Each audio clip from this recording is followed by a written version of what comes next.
अच्छा, जिसके साथ ब्राह्मण होगा वही चुनाव जीतेगा। जीतेगा, एक साथ जिसके साथ ब्राह्मण जाएगा वही चुनाव ब्राह्मण एक जाति नहीं है, ब्राह्मण एक बुद्धि और विवेक है, जो तन और मन धन तीनों ब्राह्मण ही लगाता है सर्व समाज की सेवा है। लेकिन वही दूसरी तरफ जो बुद्ध को मानने वाले हैं, कहते हैं ये साकेत है, ये बुद्ध की नगरी है, जिसे जबरदस्ती अयोध्या नाम दिया गया। रामचंद्र एक कल्पना मात्र, सभी का सम्मान करता है। ब्राह्मण जब ठंड में आज कम्बल बांटने जा रहा है तो वो जाति देखकर कम्बल नहीं बांट रहा है, वो सड़क पर निकलकर भूखे को खाना दे रहा है तो जाति पूछकर नहीं दे रहा है।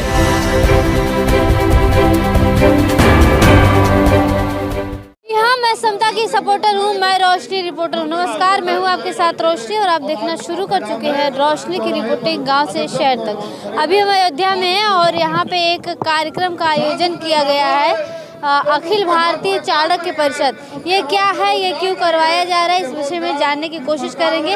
और हमारे साथ ये जो लोग देख पा रहे हैं, जो युवा हैं, इनके विचार लेंगे और जानने की कोशिश करेंगे कि 2024 के चुनाव को ये लोग कैसे देखते हैं। भैया, ये जो बैनर के तले जो आज कार्यक्रम का आयोजन किया गया है, क्या है ये? आज 14 जनवरी है, आप जान ही रही हैं। खिचड़ी भोज अक्सर हमारे चाणक्य परिषद के जितने हमारे बड़े अगुआ हैं वो लोग 14 जनवरी को खिचड़ी भोज करके उसी टाइम पे ब्राह्मण सम्मेलन करते हैं। तो इस वजह से आज, चूँकि खिचड़ी तो कल है, लेकिन आज जो है हम लोगों का ब्राह्मण सम्मेलन भी है और ये इनका 30वां स्थापना दिवस भी है। अखिल भारतीय का? जी, अखिल भारतीय ब्राह्मण सभा की 30वीं स्थापना दिवस भी है।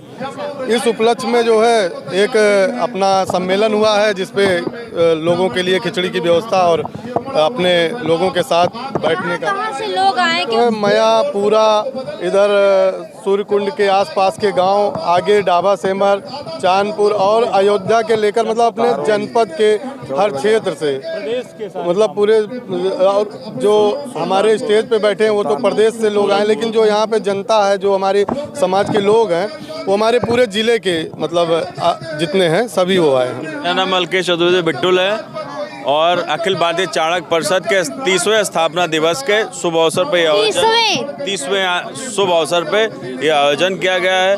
और सनातन की सारी कहानी शुरू होती है राम जी से। ये राम जी की धरती है और यहाँ से सनातन के लिए, सनातन को मजबूत करने के लिए, ब्राह्मणों को जागृत करने के लिए। अच्छा, आपने कहा ये राम की धरती, लेकिन वही दूसरी तरफ जो बुद्ध को मानने वाले हैं, कहते हैं ये साकेत है, ये बुद्ध की नगरी है, जिसे जबरदस्ती अयोध्या नाम दिया गया। रामचंद्र एक कल्पना मात्र है, क्या कहेंगे उनको? वो बुद्ध जी का सम्मान है और वो हमारे आदरणीय राजा थे। उसके बाद सनातन से ही टूट के उन्होंने एक संप्रदाय बनाया और किसी भी पंथ, संप्रदाय, गुरु सबका सम्मान करते हैं। और यहाँ सारे ब्राह्मण जो है एकत्रित हैं अखिल भारतीय चाणक्य परिषद के माध्यम से। उनको ये उजागर कर रहे हैं, जागृत कर रहे हैं, उनको उदीय कर रहे हैं कि आप सही दिशा में चलें। सही दिशा में ब्राह्मण चलेंगे तो सनातन अपने आप सही दिशा में, चूँकि वो अध्यापन, उन्होंने ज्ञान अर्जन किया और ज्ञान अर्जन करने के साथ साथ उन्होंने भिक्षा मांग के लोगों को ज्ञान दिया, जागृत किया। अच्छा, ब्राह्मण समाज जब आता है, हम एक दूसरा तबका है SC ST OBC के बीच में जब जाते हैं, वो लोग कहते हैं कि ब्राह्मण समाज हमें समानता का अधिकार नहीं देता है, हमें शूद्र कहता है। कैसे क्लियर करना? ऐसा नहीं है। सनातन जो है ब्राह्मण अग्रणी भले रहा है, लेकिन इस देश की जो राष्ट्रपति अनुसूचित जनजाति की हैं श्री द्रौपदी जी। लोग कहते हैं तो मजबूरी है। नहीं, ऐसा कुछ नहीं। लोकतंत्र में अब अपना अपना विषय है कि आदमी कुछ भी आरोप लगा दे, है ना। तो हमारा ये देश जो है वो लोकतांत्रिक देश है और इसी ब्राह्मण अग्रणी देश में उन्होंने हमेशा जो है दलितों को अपने बराबर माना है। अनुसूचित जनजाति के जो हमारी आदरणीय राष्ट्रपति महोदय हैं अनुसूचित जनजाति से। अच्छा, कभी शूद्र को हिंदू का दर्जा ही नहीं दिया गया, ये कंट्रोवर्सी है, ये कंट्रोवर्सी एक होती है। इसने किसने कह दिया? किसने कह दिया? दलितों के बीच में कवरेज करते हैं तो वो लोग कहते हैं कि देखिए, ब्राह्मण को बदनाम करना सबका काम है, यही काम है।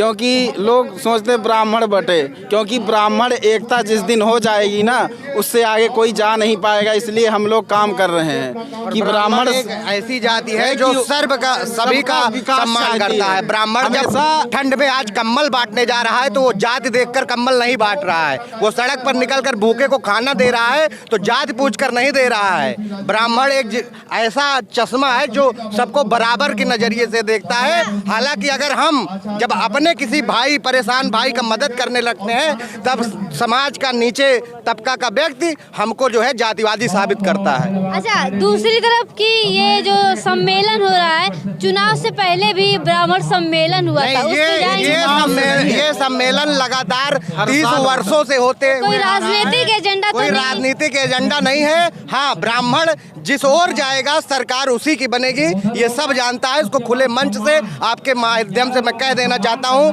सरकार के कानों तक जो हमारी आवाज जाएगी वही सरकार की गद्दी पर बैठेगा। अच्छा, जिसके साथ ब्राह्मण होगा वही चुनाव जीतेगा? जीतेगा, एक साथ जिसके साथ ब्राह्मण जाएगा वही चुनाव ब्राह्मण एक जाति नहीं है, ब्राह्मण एक बुद्धि और विवेक है जो तन और मन धन तीनों ब्राह्मण ही लगाता है सर्व समाज की सेवा हेतु। अब की चुनाव को आप लोग कैसे देखते हैं, जो 2024 का लोकसभा चुनाव? इस समय जो है 2024 में भाजपा हमारे साथ इतना काम कर रही है। 2024 में लगातार अयोध्या की रामनगरी को सुधारने और सुधारने का काम किया है, तो इस बार भी मोदी सरकार ही आएगी 2024 में भी।